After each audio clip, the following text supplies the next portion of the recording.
ਦਰਸ਼ਕੋ break ਤੋਂ ਬਾਅਦ ਆਪਾਂ ਤੁਹਾਨੂੰ ਸਭ ਨੂੰ ਜੀ ਆਇਆਂ ਕਹਿੰਦੇ ਆ। ਹੁਣ ਆਪਾਂ ਚੌਥੇ ਸੈਗਮੈਂਟ ਦੇ ਵਿੱਚ ਪਹੁੰਚ ਚੁੱਕੇ ਹਾਂ। ਇਸ ਦੇ ਵਿੱਚ ਆਪਾਂ ਡਿਸਕਸ ਕਰਨ ਜਾ ਰਹੇ ਹਾਂ ਕਿ ਕਿਸ ਤਰ੍ਹਾਂ ਜਰਮਨ ਦੀ ਨਾਜ਼ੀ ਪਾਰਟੀ ਅਤੇ ਆਰਐਸਐਸ ਵਿੱਚ ਕੀ ਕੁਝ ਸਾਂਝਾ ਹੈ। ਇਸ ਬਾਰੇ ਤਾਂ ਅਕਸਰ ਗੱਲ ਕੀਤੀ ਜਾਂਦੀ ਹੈ, ਪਰ ਅੱਜ ਅਸੀਂ ਵਿਚਾਰਾਂਗੇ ਕਿ ਨਾਜ਼ੀ ਪਾਰਟੀ ਦੇ ਡਿਕਟੇਟਰ ਹਿਟਲਰ ਅਤੇ ਆਰਐਸਐਸ ਦੇ ਦੁਮ ਛੱਲੇ ਮੋਦੀ ਵਿਚਾਲੇ ਕੀ ਕੁਝ ਸਾਂਝਾ ਹੈ। ਔਰ ਨਾਲ ਹੀ ਆਪਾਂ ਵਿਚਾਰ ਚਰਚਾ ਕਰਾਂਗੇ ਗੁਰਬਾਣੀ ਬਾਰੇ। ਸੋ ਅਸੀਂ ਚਾਹਾਂਗੇ ਕਿ ਤੁਸੀਂ ਸਾਡੇ ਨਾਲ ਇਸੇ ਤਰ੍ਹਾਂ ਹੀ ਜੁੜੇ ਰਹਿਣਾ। ਦੇਖਣ ਸੁਣਨ ਲਈ ਤੁਹਾਡਾ ਸਭ ਦਾ ਬਹੁਤ ਬਹੁਤ ਸ਼ੁਕਰੀਆ ਜੀ। ਡਾਕਟਰ ਸਾਹਿਬ ਕੀ ਵਿਚਾਰਾਂ ਨੇ ਇਸ ਮੁੱਦੇ ਬਾਰੇ? ਦੇਖੋ, ਅਕਸਰ ਅਸੀਂ ਕੰਪੇਅਰ ਕਰਦੇ ਹਾਂ ਕਿ ਕਿਵੇਂ ਆਰਐਸਐਸ ਦੀ ਆਈਡੀਓਲੋਜੀ ਨਹੀਂ, ਆਰਐਸਐਸ ਦਾ ਜਨਮ ਹੀ ਨਾਜ਼ੀ ਵਿਚਾਰਧਾਰਾ ਦੀ ਪ੍ਰੇਰਨਾ ਚੋਂ ਹੋਇਆ ਹੈ। ਔਰ ਆਰਐਸਐਸ ਦੇ ਫਾਊਂਡਰ ਡਾਕਟਰ ਹੈਡਗਵੇਅਰ ਜਾਂ ਗੋਲਵਲਕਰ 1920 ਚ ਉਹਨਾਂ ਨੇ ਨਾਜ਼ੀਆਂ ਦੀ ਤਾਰੀਫ ਕੀਤੀ। ਔਰ ਬੰਚ ਆਫ ਥਾਟਸ ਗੋਲਵਲਕਰ ਨੇ ਕਿਹਾ ਕਿ ਜੋ ਸੋਲਿਊਸ਼ਨ ਮਾਈਨੋਰਿਟੀਜ਼ ਨਾਲ ਡੀਲ ਕਰਨ ਦਾ ਨਾਜ਼ੀਆਂ ਨੇ ਲੱਭਿਆ ਉਹੀ ਭਾਰਤ ਦੇ ਵਿੱਚ ਵੀ ਹੈ। ਸੋ ਇਹਦੇ ਬਾਰੇ ਤਾਂ ਕੋਈ ਦੋ ਰਾਵਾਂ ਨਹੀਂ ਨੇ ਕਿ ਆਰਐਸਐਸ ਦਾ ਸਾਰਾ ਹੀ ਜਿਹੜਾ ਉਹਨਾਂ ਦਾ ਕੰਮ ਕਰਨ ਦਾ ਢੰਗ ਹੈ ਜਾਂ ਉਹਨਾਂ ਦਾ ਕਾਡਰ, ਉਹਦੇ ਵਿਚਲੀ ਸੀਕ੍ਰੇਸੀ ਔਰ ਵਾਇਲੈਂਸ, ਇਹ ਸਾਰੀ ਉਸ ਪੈਟਰਨ ਤੇ ਹੈ। ਪਰ ਅੱਜ ਕੁਦਰਤੀ ਸੋਸ਼ਲ ਮੀਡੀਆ ਤੇ ਮੈਂ ਬੀਬੀ ਦੀਪ ਕੌਰ ਧਾਲੀਵਾਲ ਉਹਨਾਂ ਦੀ ਵਾਲ ਦੇ ਉੱਤੇ ਜਿਹੜਾ ਇੱਕ ਸਿਮਿਲੈਰਿਟੀਜ਼ ਮੋਦੀ ਦੀਆਂ ਤੇ ਹਿਟਲਰ ਦੀਆਂ, ਕਿਉਂਕਿ ਆਈਡੀਓਲੋਜੀਜ਼ ਤਾਂ ਬਿਲਕੁਲ ਉਹੀ ਹੈ। ਔਰ ਇਹ ਗੱਲ ਈਵਨ ਇਮਰਾਨ ਖਾਨ ਸਾਹਿਬ ਨੇ ਵੀ ਪਿਛਲੇ ਸਾਲ ਜਦੋਂ ਉਹਨਾਂ ਨੇ UN ਨੂੰ ਐਡਰੈਸ ਕੀਤਾ ਇਸੇ ਮਹੀਨੇ 'ਚ, ਉਹਨਾਂ ਨੇ ਬੜੀ ਖੂਬਸੂਰਤੀ ਦੇ ਨਾਲ ਕੰਪੇਅਰ ਕੀਤਾ ਕਿ ਕਿਵੇਂ ਜਿਹੜਾ ਹਿੰਦੂਤਵਾਦੀ ਆਈਡੀਓਲੋਜੀ ਹੈ ਉਹ ਬਿਲਕੁਲ ਨਾਜ਼ੀ ਤਰਜ਼ ਦੇ ਉੱਤੇ। ਔਰ ਇਹਨਾਂ ਨੇ ਬੇਸ਼ੱਕ ਕਈ ਵਾਰੀ ਸਿੰਪਲਿਸਟਿਕ ਜ਼ਬਾਨ ਦੇ ਵਿੱਚ ਗੱਲਾਂ ਜਿਹੜੀਆਂ ਨੇ ਉਹ ਕਹੀਆਂ ਜਾਂਦੀਆਂ ਨੇ, ਔਰ ਮੈਨੂੰ ਵੀ ਚੰਗਾ ਲੱਗਾ ਕਿ ਵੀ ਮੈਂ ਸ਼ੇਅਰ ਵੀ ਕਰਾਂ ਕਿ ਕਿਉਂਕਿ ਨਾਜ਼ੀਆਂ ਦੀ ਆਈਡੀਓਲੋਜੀ ਜਿਹੜਾ ਉਹਨਾਂ ਦਾ ਫਰੰਟ ਮੈਨ ਜਿਹੜਾ ਲੀਡ ਕਰ ਰਿਹਾ ਸੀ, ਜਿਹੜਾ ਫੇਸ ਸੀ, ਉਹ ਹਿਟਲਰ ਸੀ। ਬਿਲਕੁਲ ਉਹੀ ਜਿਹੜਾ ਉਹਨੇ ਸਾਰਾ ਲੀਡ ਕੀਤਾ ਉਸ ਆਈਡੀਓਲੋਜੀ ਨੂੰ। ਇਸੇ ਤਰ੍ਹਾਂ ਬੇਸ਼ੱਕ ਆਰਐਸਐਸ ਦੇ ਪਿੱਛੇ ਲਗਭਗ 100 ਸਾਲ ਦਾ ਅੱਡ ਉਹਨਾਂ ਦੇ ਗੋਲਵਲਕਰ ਤੋਂ ਲੈ ਕੇ ਕੋਈ ਸੁਦਰਸ਼ਨ, ਕੋਈ ਅੱਜ ਮੋਹਨ ਭਾਗਵਤ ਹੈ, ਵਿਚਾਲੇ ਹੋਰ ਵੀ ਆਏ, ਪਰ ਅੱਜ ਪੋਲੀਟੀਕਲ ਪਾਵਰ ਰਾਹੀਂ ਆਈਡੀਓਲੋਜੀ ਆਰਐਸਐਸ ਦੇ ਹਿੰਦੂਤਵਾ ਨੂੰ ਇੰਪਲੀਮੈਂਟ ਕਰਨ ਦਾ ਜਿਹੜਾ ਚਿਹਰਾ ਹੈ ਉਹ ਮੋਦੀ ਹੈ। ਸੋ ਉਹਨਾਂ ਦੀ ਸਿਮਿਲੈਰਿਟੀਜ਼, ਉਹਨਾਂ ਨੇ ਕਿਹਾ ਜੀ ਹਿਟਲਰ ਛੜਾ ਸੀ ਤੇ ਇਹ ਵੀ ਛੜਾ ਚਿਹੜਾ ਹੈ। ਔਰ ਇਹਦੇ ਚ ਇੱਕ ਗੱਲ ਜਿਹੜੀ ਮੈਂ ਸ਼ੁਰੂ ਚ ਐਡ ਕਰਦੇ ਹਾਂ ਵੀ ਹਿਟਲਰ ਵੀ ਵੈਜੀਟੇਰੀਅਨ ਸੀ, ਕਲੇਮ ਕਰਦਾ ਸੀ, ਤੇ ਇਹ ਵੀ ਜਿਹੜਾ ਇਹ ਵੈਜੀਟੇਰੀਅਨ। ਸੋ ਇਸ ਗੱਲ ਤੋਂ ਰਹਿ ਕਿ ਵੀ ਇਹ ਜਿਹੜਾ ਵਾਇਲੈਂਸ, ਨੌਨ ਵਾਇਲੈਂਸ ਨਾਲ ਅਸੀਂ ਫੂਡ ਜੋੜ ਕੇ ਦੇਖਦੇ ਹਾਂ ਬਹੁਤ ਵਾਰ ਕਿ ਕਿਸ ਹੱਦ ਤੱਕ ਜ਼ੁਲਮ ਕਰਨ ਵਾਲੇ ਜਿਹੜੇ ਨੇ ਉਹ ਉਹਨਾਂ ਨੂੰ ਜਿਹੜੇ ਜਾਨਵਰਾਂ ਨੂੰ ਦੇ ਖੂਨ ਤੋਂ ਜਾਂ ਉੱਥੇ ਮੰਨਦੇ ਨੇ ਜੀ ਸਾਡੇ 'ਚ ਕੰਪੈਸ਼ਨ ਹੈ, ਉਹ ਕਿੰਨੇ ਬਰੂਟਲ ਹੁੰਦੇ ਨੇ ਜਦੋਂ ਇਨਸਾਨੀ ਖੂਨ ਵਗਾਇਆ ਜਾਂਦਾ ਹੈ। ਔਰ ਇਹ ਹਿਟਲਰ ਛੜਾ ਸੀ। ਹਿਟਲਰ ਇੱਕ ਖਾਸ ਧਰਮ ਦੇ ਲੋਕਾਂ ਨੂੰ ਦੇਸ਼ ਦਾ ਦੁਸ਼ਮਣ ਮੰਨਦਾ ਸੀ।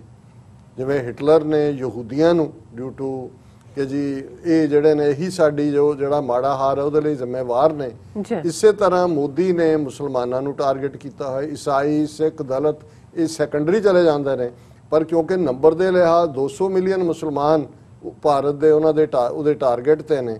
ਇਹੀ ਜਿਵੇਂ ਹਿਟਲਰ ਨੇ ਨਾਜ਼ੀਆਂ ਨੂੰ ਟਾਰਗੇਟ ਕੀਤਾ, ਮੋਦੀ ਨੇ ਮੁਸਲਮਾਨਾਂ ਨੂੰ ਕੀਤਾ। ਹਿਟਲਰ ਦੇ ਸਪੋਰਟਰਸ ਤੋਂ ਉਸ ਦੀ ਆਲੋਚਨਾ ਯਾਨੀ ਕ੍ਰਿਟਿਸਿਜ਼ਮ ਬਰਦਾਸ਼ਤ ਨਹੀਂ ਸੀ ਹੁੰਦਾ। ਹੁਣ ਅਸੀਂ ਦੇਖ ਰਹੇ ਹਾਂ ਵੀ ਕਿਸੇ ਨੇ ਵੀ ਜੇ ਸੀਏ ਦੇ ਖਿਲਾਫ ਪ੍ਰੋਟੈਸਟ ਹੋਏ ਨੇ ਕਿਵੇਂ ਚੁਣ ਕੇ ਉਹਨਾਂ ਨੇ ਕੋਈ ਇੰਟੈਲੈਕਚੁਅਲ ਨਹੀਂ ਛੱਡਿਆ, ਕੋਈ ਨਹੀਂ ਹੈ। ਮੋਦੀ ਦੇ ਖਿਲਾਫ ਜਾਂ ਇਹਦਾ ਅੱਗੋਂ ਕੁੱਤਾ ਜਿਹੜਾ ਯੂਪੀ 'ਚ ਰੱਖਿਆ ਕਨਪਾਟਾ ਜੋਗੀ, ਆਦਿੱਤਿਆਨਾਥ ਯੋਗੀ, ਉਹਦੇ ਖਿਲਾਫ ਕੋਈ ਪੋਸਟ ਪਾ ਦੇ, ਸਵੇਰ ਨੂੰ ਆਉਂਦੇ ਹੀ ਪੁਲਿਸ ਨੇ ਜਿਹੜਾ ਉਹਨੂੰ ਘਰ 'ਚ ਛਾਪਾ ਮਾਰ ਕੇ ਚੁੱਕਿਆ ਹੁੰਦਾ, ਕਿਉਂਕਿ ਇਹ ਡਿਕਟੇਟਰਾਨਾ ਤੌਰ ਤਰੀਕੇ ਦਾ ਹਿੱਸਾ ਹੁੰਦਾ ਕਿ ਇਹ ਦੇ ਕਾਂਟ ਟੇਕ ਕ੍ਰਿਟਿਸਿਜ਼ਮ। ਡੈਮੋਕ੍ਰੇਸੀ ਔਰ ਉਹਦੇ 'ਚ ਇਹੀ ਫਰਕ ਹੁੰਦਾ।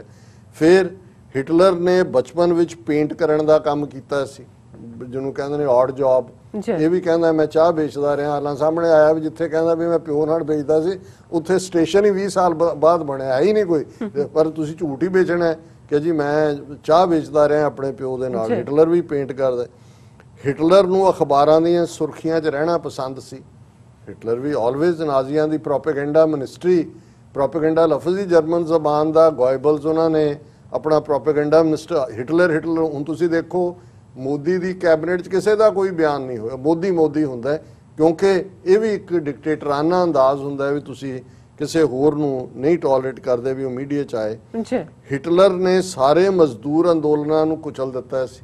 ਕਮਿਊਨਿਸਟ ਪਾਰਟੀ ਜਿਹੜੀ ਜ਼ਾਹਰ ਹੈ ਟ੍ਰੇਡ ਯੂਨੀਅਨ ਜਾਂ ਕਮਿਊਨਿਸਟ, ਉਹਨਾਂ ਦਾ ਵੀ ਪਹਿਲਾਂ ਇੱਕ ਸਟੇਜ ਤੇ ਕਮਿਊਨਿਸਟਾਂ ਨੂੰ ਨਾਲ ਲਾਇਆ, ਜੀ ਜਿਵੇਂ ਬੀਜੇਪੀ ਨੇ ਅਕਾਲੀਆਂ ਨੂੰ, ਸ਼ਿਵ ਸੈਨਾ ਨੂੰ ਨਾਲ ਲਾਇਆ। ਹੁਣ ਕਿਵੇਂ ਸਾਰਿਆਂ ਨੂੰ ਫਲੈਟ ਕਰਨ ਵਾਲਾ ਤੁਰਿਆ, ਇਸੇ ਤਰ੍ਹਾਂ ਉਹਨਾਂ ਨੇ ਜਿਵੇਂ ਹੁਣ ਮਜ਼ਦੂਰਾਂ ਦੀਆਂ ਲੇਬਰ ਹੁਣ ਗੱਲ ਤਾਂ 3 ਆਰਡੀਨੈਂਸਿਸ ਕਿਸਾਨਾਂ ਦੇ ਹੋ ਰਹੇ ਨੇ, ਇਸੇ ਪੀਰੀਅਡ 'ਚ 4 ਉਹਨਾਂ ਨੇ ਕਾਨੂੰਨ ਜਿਹੜੇ ਲੇਬਰ ਕੋਡ ਦੇ ਉੱਤੇ ਕਰਕੇ ਉਹਨਾਂ ਦਾ ਵੀ ਕੰਮ ਕਰ ਦਿੱਤਾ, ਪਰ ਕਿਉਂਕਿ ਆਪੋਜੀਸ਼ਨ ਨੇ ਵਾਕਆਊਟ ਕੀਤਾ ਹੋਇਆ ਰਾਜ ਸਭਾ ਚੋਂ, ਉਹ ਚੁੱਪ ਚਪੀਤੇ ਕਰ ਦਿੱਤੇ ਨੇ। ਸੋ ਇਹਨੇ ਵੀ ਜਿਹੜੀਆਂ ਲੇਬਰ ਯੂਨੀਅਨਸ ਨੇ ਉਹਨਾਂ ਦਾ ਕੰਮ ਖਤਮ ਕਰ ਦਿੱਤਾ, ਸਾਰੇ ਪਾਸੇ ਪ੍ਰਾਈਵੇਟਾਈਜ਼ ਵੀ ਕਰ ਰਿਹਾ। ਬਿਲਕੁਲ ਹਿਟਲਰ ਆਪਣੇ ਵਿਰੋਧੀਆਂ ਨੂੰ ਦੇਸ਼ ਧਰੋਹੀ ਕਹਿੰਦਾ ਸੀ, ਔਰ ਇਹ ਟ੍ਰੇਨਿੰਗ ਸੀ ਸਕੂਲਾਂ 'ਚ ਵੀ ਨਾਜ਼ੀਆਂ ਦੇ ਕਿ ਵੀ ਉਹ ਕਈ ਵਾਰੀ ਆਪਣੇ ਮਾਪਿਓ ਨੂੰ ਫੜਾ ਦਿੰਦੇ ਸੀ ਜਾ ਕੇ ਕਿ ਜੀ ਉਸ ਅਗੇਂਸਟ ਗੱਲ ਕਰ ਰਿਹਾ। ਇਹ ਮਾਹੌਲ ਬਣਾ ਦਿੱਤਾ ਸੀ ਥਰੂ ਐਜੂਕੇਸ਼ਨ ਸਿਸਟਮ ਕਿ ਇਹ ਦੇਸ਼ ਧਰੋਹੀ ਹੈ, ਟ੍ਰੇਟਰ ਹੈ। ਜੀ ਔਰ ਇਹੀ ਹਾਲਾਤ ਅੱਜ ਭਾਰਤ ਦੇ ਵਿੱਚ ਨੇ।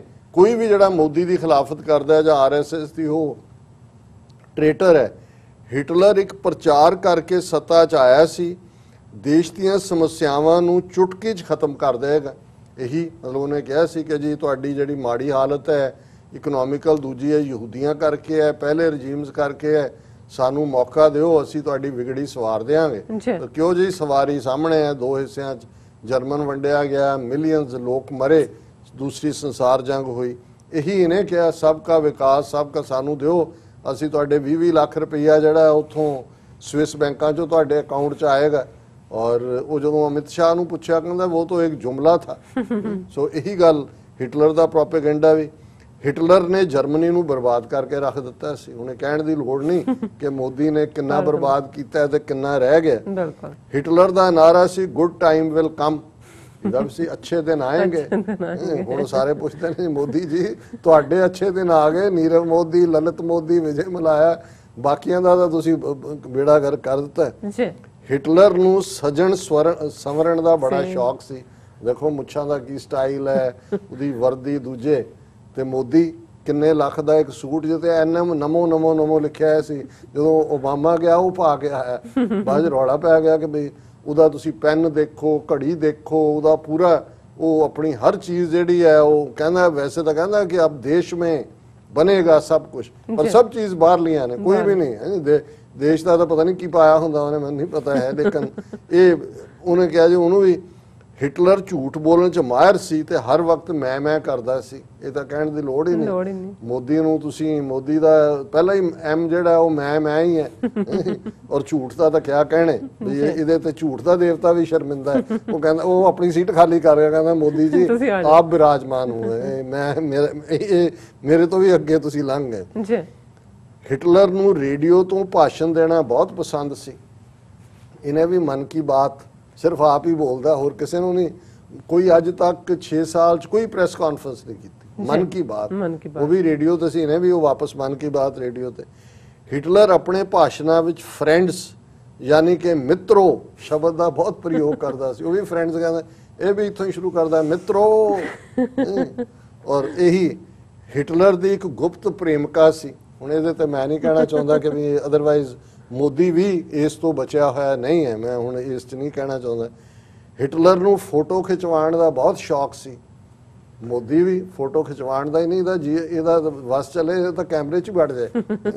ਔਰ ਅਖੀਰ 'ਚ ਇਹੀ ਹੈ ਉਹਨਾਂ ਨੇ, ਮੈਂ ਬਾਕੀ ਤਾਂ ਹੁਣ ਇਹ ਪਰਸਨੈਲਿਟੀ ਸਿਮਿਲੈਰਿਟੀਜ਼ ਨੇ। ਔਰ ਮੈਂ ਸਮਝਦਾ ਵੀ ਬੀਬੀ ਜੀ ਨੇ, ਦੀਪ ਕੌਰ ਧਾਲੀਵਾਲ ਨੇ ਕਾਫੀ ਮਿਹਨਤ ਕੀਤੀ ਹੈ। ਔਰ ਇਸ ਤੋਂ ਪਹਿਲਾਂ ਕਿ ਅਸੀਂ ਜਿਹੜੀ ਹੈ ਆਪਣੇ ਦਰਸ਼ਕਾਂ ਨੂੰ ਅੱਜ ਦੇ ਪ੍ਰੋਗਰਾਮ ਤੋਂ ਦੀ ਅਲਵਿਦਾ ਕਹੀਏ, ਜਿਵੇਂ ਅਸੀਂ 2 ਸ਼ਲੋਕ ਰੋਜ਼ਾਨਾ ਕਬੀਰ ਸਾਹਿਬ ਦੀ ਬਾਣੀ ਦੇ ਵਿਚਾਰਦੇ, ਅੱਜ ਵੀ ਜਿਹੜੇ 2 ਸ਼ਲੋਕ ਨੇ 19 ਔਰ 20।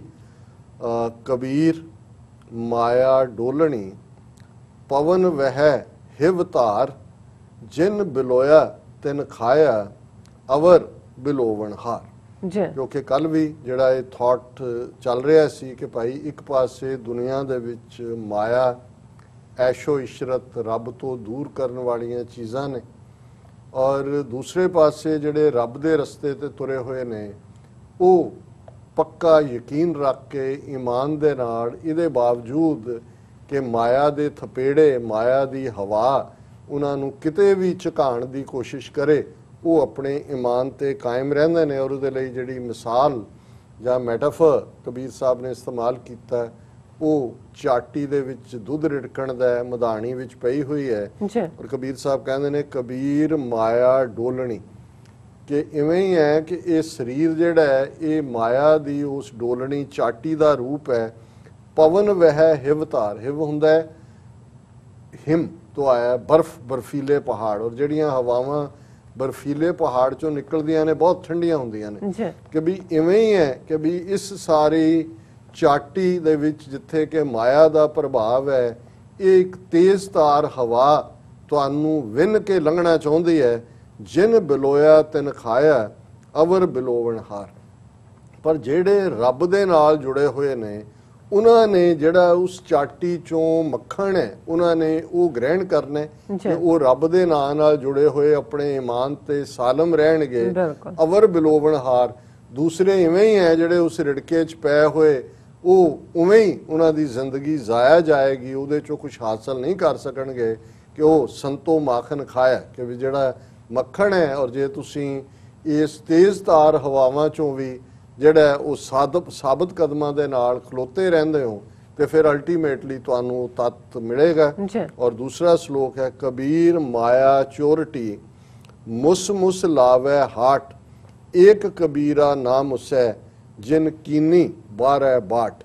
ਹੁਣ ਜਿੱਥੇ ਉਹਨਾਂ ਨੇ ਪਹਿਲਾਂ ਮਾਇਆ ਨੂੰ ਉਸ ਜਿਹੜਾ ਉਸ ਦੇ ਨਾਲ ਕੰਪੇਅਰ ਕੀਤਾ ਕਿ ਭਾਈ ਇਹ ਕਿਵੇਂ ਤੁਹਾਨੂੰ ਆਪਣੇ ਈਮਾਨ ਤੋਂ ਡੁਲਾਉਂਦੀ ਹੈ, ਇੱਥੇ ਜਦੋਂ ਚੋਰਟੀ ਕਹਿੰਦੇ ਨੇ, ਚੋਰ ਲਿੰਗ ਹੈ ਮੇਲ ਦੇ ਲਈ, ਚੋਰਟੀ ਪੁਲਿੰਗ ਹੈ ਇਸਤਰੀ ਲਿੰਗ ਹੈ ਕਿ ਵੀ ਇਹ ਚੋਰਨੀ ਹੈ, ਕਿ ਜਿਹੜੀ ਮਾਇਆ ਹੈ ਇਹ ਚੋਰਨੀ ਹੈ। ਕਬੀਰ ਮਾਇਆ ਚੋਰਟੀ ਮੁਸ ਮੁਸ ਲਾਵੇ ਹਾਟ। ਮੁਸ ਮੁਸ ਕੇ ਹੁੰਦਾ ਹੈ ਕਿ ਬਈ ਜਿਹਨੇ ਤੁਹਾਨੂੰ ਉਸ ਦੇ ਨਾਲ ਠੱਗ ਕੇ ਤੁਹਾਨੂੰ ਆਪਣੇ ਵੱਲ ਖਿੱਚਦੀ ਹੈ। ਮੁਸਨਾ ਹੁੰਦਾ ਹੈ ਠੱਗਣਾ, ਕਿ ਇਹ ਮਾਇਆ ਜਿਹੜੀ ਚੋਰਨੀ ਹੈ ਇਹ ਤੁਹਾਨੂੰ ਬਾਰ-ਬਾਰ ਠੱਗਣ ਦਾ ਯਤਨ ਕਰਦੀ ਹੈ, ਇੱਕ ਜਾਂ ਦੂਸਰੇ ਤਰੀਕੇ ਨਾਲ ਤੁਹਾਡੀ ਰੂਹ ਨੂੰ ਡੁਲਾਉਣ ਦੀ ਕੋਸ਼ਿਸ਼ ਕਰਦੀ ਹੈ। ਏਕ ਕਬੀਰਾ ਨਾਮ ਉਸੈ, ਉਹਨਾਂ ਨੇ ਕਿਹਾ ਕਿ ਕਿਉਂਕਿ ਕਬੀਰ ਰੱਬ ਦੇ ਨਾਲ ਇਸ ਕਦਰ ਜਿਹੜਾ ਇਕਮਿਕ ਹੈ, ਰੱਬ ਦੀ ਰਹਿਮਤ ਹੈ ਕਬੀਰ ਦੇ ਉੱਤੇ ਕਿ ਇਹ ਮਾਇਆ ਉਹਨੂੰ ਨਹੀਂ ਠੱਗ ਸਕਦੀ। ਏਕ ਕਬੀਰਾ ਨਾਮ ਉਸੈ ਜਿਨ ਕੀਨੀ 12 ਵਾਟ, 12 ਵਾਟ ਹੈ ਜਿਹਨੇ ਮਾਇਆ ਦੇ 12 ਟੁਕੜੇ ਕਰ ਦਿੱਤੇ ਹੋਏ ਨੇ, ਕਿ ਵੀ ਇਹ ਜਿਹੜੀ ਹੈ ਜਿੰਨਾ ਮਰਜ਼ੀ ਕੋਸ਼ਿਸ਼ ਕਰ ਲੈ ਇਹ ਕਬੀਰ ਨੂੰ ਨਹੀਂ ਲੁੱਟ ਸਕਦੀ, ਕਿਉਂਕਿ ਇਸ ਦੇ 12 ਟੁਕੜੇ ਕੀਤੇ ਹੋਏ ਨੇ। ਔਰ ਇੱਕ ਥਾਂ ਹੋਰ ਕਬੀਰ ਸਾਹਿਬ ਦਾ ਸ਼ਬਦ ਹੈ ਕਿ ਨਾਕੋਂ ਕਾਟੀ ਕਾਨੋਂ ਕਾਟੀ ਕਾਟ ਕੂਟ ਕੇ ਡਾਰੀ, ਕਹਿ ਕਬੀਰ ਭਗਤਨ ਕੀ ਬੈਰਨ ਤੀਨ ਲੋਕ ਕੀ ਪਿਆਰੀ। ਕਿ ਮੈਂ ਇਹਦਾ ਨੱਕ ਵੀ ਕੱਟਿਆ ਹੋਇਆ ਹੈ, ਇਹਦਾ ਕੰਨ ਵੀ ਕੱਟਿਆ ਹੋਇਆ ਹੈ, ਕਿਉਂਕਿ ਇਹ ਰੱਬ ਦੇ ਰਸਤੇ ਤੇ ਤੁਰਨ ਵਾਲਿਆਂ ਦੀ ਵੈਰਣ ਹੈ ਔਰ ਤਿੰਨਾਂ ਲੋਕਾਂ ਦੀ ਪਿਆਰੀ ਹੈ। ਇਸੇ ਲਈ ਇਹਨੂੰ ਇਹ ਮਾਇਆ ਮੋਹਣੀ, ਜਿਹਨੇ ਇਹ ਤਾਂ ਐਵੇਂ ਥੋੜੀ ਮੋਹਣੀ ਹੈ, ਇਹ ਸਾਰੇ ਤਿੰਨ ਲੋਕਾਂ ਦੀ ਮੋਹਣੀ ਹੈ। ਲੇਕਿਨ ਜਿਹੜੇ ਰੱਬ ਦੇ ਬੰਦੇ ਨੇ ਨਾਕੋਂ ਕਾਟੀ ਕਾਨੋਂ ਕਾਟੀ। ਸੋ ਇਹ ਅੱਜ ਦਾ ਵਿਚਾਰ ਜੀ। ਡਾਕਟਰ ਸਾਹਿਬ ਤੁਹਾਡਾ ਬਹੁਤ ਬਹੁਤ ਸ਼ੁਕਰੀਆ, ਤੁਸੀਂ ਅੱਜ ਆਏ ਮਿਸ਼ੂ ਤੇ ਅੱਜ ਦਾ ਵਿਚਾਰ ਸਾਡੇ ਦਰਸ਼ਕਾਂ ਨਾਲ ਸਾਂਝਾ ਕੀਤਾ। ਸੋ ਇਸ ਨਾਲ ਆਪਣੇ ਵਿਊਅਰਸ ਕੋਲ ਲੈਣੇ ਇਜਾਜ਼ਤ। ਵਿਊਅਰਸ ਸਾਡੇ ਪ੍ਰੋਗਰਾਮ ਦਾ ਸਮਾਂ ਇੱਥੇ ਸਮਾਪਤ ਹੁੰਦਾ। ਤੁਸੀਂ ਆਪਣੀ ਰਾਏ ਤੇ ਸੁਝਾਅ ਸਾਨੂੰ ਭੇਜਣਾ ਭੁੱਲਣਾ ਸਾਡੇ ਇਸ ਪਤੇ ਤੇ sos@tv84.tv ਤੇ ਅਸੀਂ ਆਪਣਾ ਪ੍ਰੋਗਰਾਮ ਲੈ ਕੇ ਫਿਰ ਦੁਬਾਰਾ ਤੁਹਾਡੇ ਸਾਹਮਣੇ ਹੋਵਾਂਗੇ। ਤਦ ਤੱਕ ਲਈ ਮੈਨੂੰ ਤੇ ਆਪਣਾ ਡਾਕਟਰ ਨੂੰ ਆਗਿਆ ਦਿਓ। ਦੇਖਦੇ ਰਹੋ TV84। ਬੁਲਾ ਦਿਓ ਫਤਿਹ। ਵਾਹਿਗੁਰੂ ਜੀ ਕਾ ਖਾਲਸਾ, ਵਾਹਿਗੁਰੂ ਜੀ ਕੀ ਫਤਿਹ। ਰੱਬ ਰਾਖਾ।